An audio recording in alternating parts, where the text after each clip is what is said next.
আমার লাইফে এটা একটা নতুন অধ্যায়। আজকের ব্লগটা আমার জন্য একটু স্পেশাল, কারণ আজকে ছিল আমার কলেজের প্রথম ক্লাস। তাহলে চলো শুরু থেকে শুরু করা যাক। সো হাই, আমি Rachana, welcome to my new blog.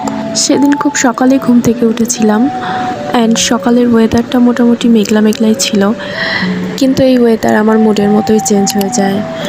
তারপর কড়া রোদের মধ্যে বান্ধবীর সাথে বেরিয়ে পড়লাম কলেজের উদ্দেশ্যে। ছোটবেলা স্কুলের প্রথম দিনগুলোতে আম্মুর হাত ধরে গিয়েছি, কিন্তু আজকে পরিবার পরিজন থেকে প্রায় অনেকটাই দূরে। যাই হোক, অনেক খোঁজাখুঁজির পরে আমার ডিপার্টমেন্টের রুমটা খুঁজে পেয়েছি। আলহামদুলিল্লাহ, প্রথম ক্লাস শেষ।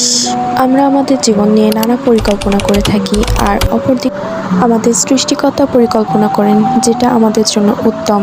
তাই সব কিছুর জন্য আলহামদুলিল্লাহ। সো আজকের ব্লগ এইটুকুই। আল্লাহ হাফেজ।